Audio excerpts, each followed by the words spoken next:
They're going to die out there, murmured Sesk. His reptilian eyes locked on the human standing in the wilderness. The council members, seated in their high-tech observation room, watched with varying expressions of curiosity and concern. Below them, the planet Zelor's most hostile landscape sprawled, a jagged expanse of cliffs, toxic air, and searing heat, devoid of anything resembling comfort or safety.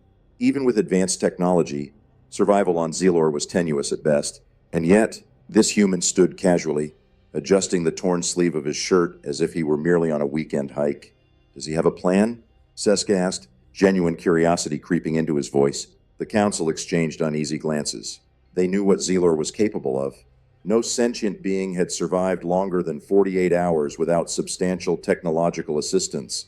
Their own elite troops, equipped with climate control suits and breathing apparatuses, barely lasted a week. Yet here was a human, armed with nothing but basic clothing, voluntarily stepping into one of the universe's deadliest environments.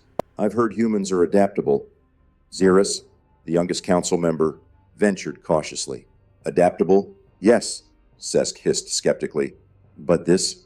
He doesn't even have a personal shield. He's practically naked against the environment. What could they possibly learn from this?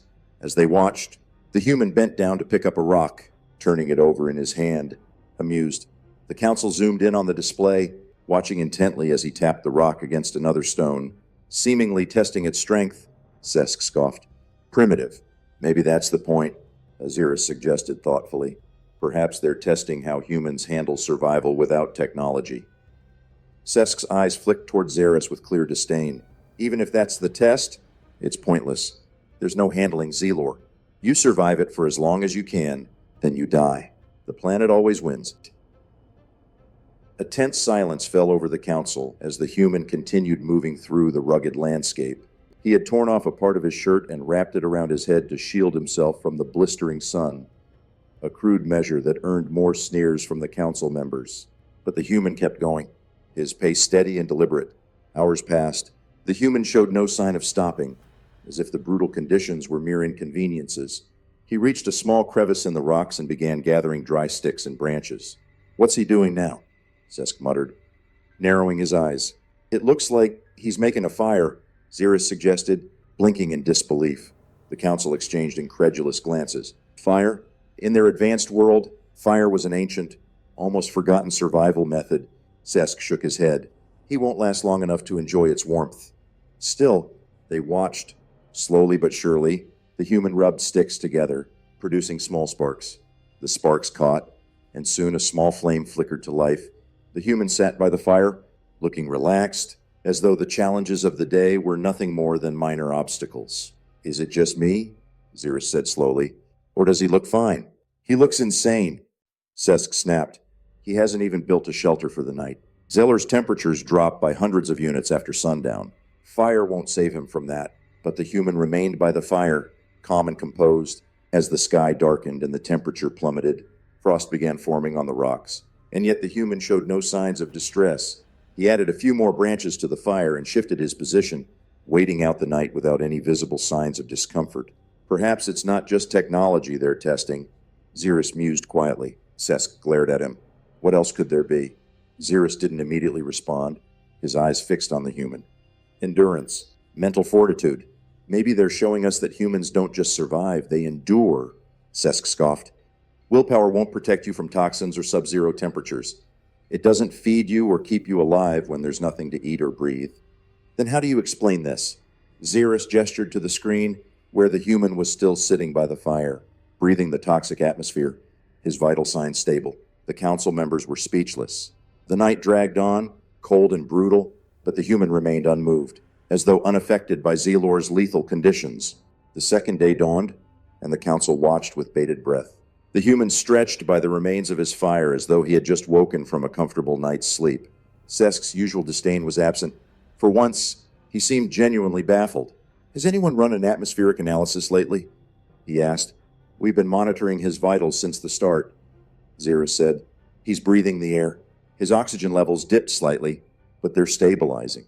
That's impossible, Sesk muttered. The sulfur alone should have killed him by now. As they watched, the human continued his steady movements, gathering supplies and maintaining his fire. He was methodical, almost deliberate in everything he did. He scavenged through the terrain, examining rocks and plants, occasionally collecting a handful of materials that he stored in a makeshift satchel. The council was increasingly perplexed by his behavior. Could humans have some biological adaptation we don't know about? Xeris suggested. To endure this? Sesk scoffed, though his voice lacked its usual bite. No species can adapt to Zelor naturally. This place requires technology to survive. Yet, the human didn't seem to care about any of those dangers. He wandered over to a cliff face, inspecting it before beginning to climb, using only his hands. Is he trying to kill himself? One council member blurted. Or maybe he's testing himself. Xeris said thoughtfully. He's been deliberate in everything so far. The human climbed slowly, each movement careful and measured. After what felt like an eternity, he reached the top, scanning the horizon as if looking for something specific. Then, crouching, he began inspecting a bush growing between the rocks. He plucked a few leaves, sniffed them, and tucked them into his satchel. Sesk leaned closer, his disbelief palpable. Is he foraging on Zelor? Humans are known for consuming things other species find toxic, Xeris explained. His curiosity piqued. Perhaps he's found something edible. The rest of the day passed in much the same way, with the human maintaining his calm, deliberate routine. By the time the sun began to set, he returned to his camp, once again building a fire with remarkable patience. He showed no signs of panic or desperation, despite the planet's lethal conditions. This doesn't make sense, one council member whispered. He's been subsisting on almost nothing. Maybe he's pacing himself, Xeris said. Humans are known for their endurance. Perhaps he's conserving energy. As night fell once again, the human constructed a small windbreak using rocks and branches to shield himself from the cold. The council watched, captivated by his resilience. He seemed unfazed, staring into the flames of his fire as if he were contemplating something far beyond mere survival. How long can he keep this up? One council member asked nervously. As long as it takes. Apparently, Xeris replied, the wonder in his voice evident. By the third day, the council had abandoned any pretense of casual observation. They were glued to their screens, watching the human's every move. His pace had slowed, signs of exhaustion creeping in, but he kept going. The planet was relentless, but so was he. His fire burned lower, his movements were more sluggish, yet he never faltered. He's adapting to everything the planet throws at him. Xeris murmured in disbelief. It's remarkable. Sesk, once the human's harshest critic, now sat silently, his skepticism eroded by the undeniable evidence before him. The human had outlasted their expectations and was still moving forward.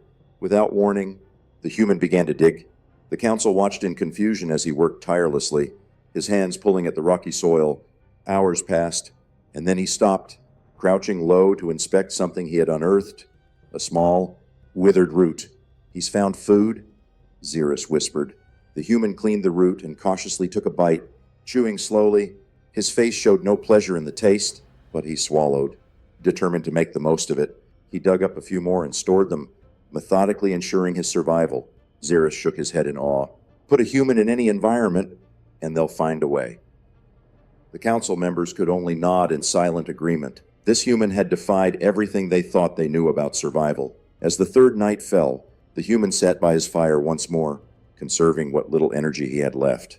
The council watched, uncertain of what would come next. Finally, the test reached its time limit.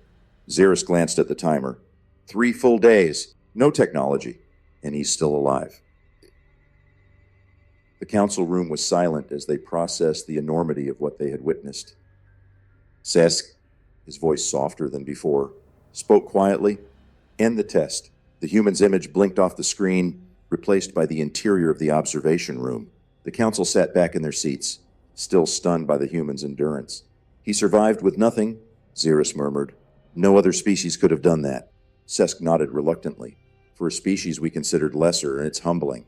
The council sat in silence, contemplating what this meant for their understanding of humans and what other surprises the species might hold.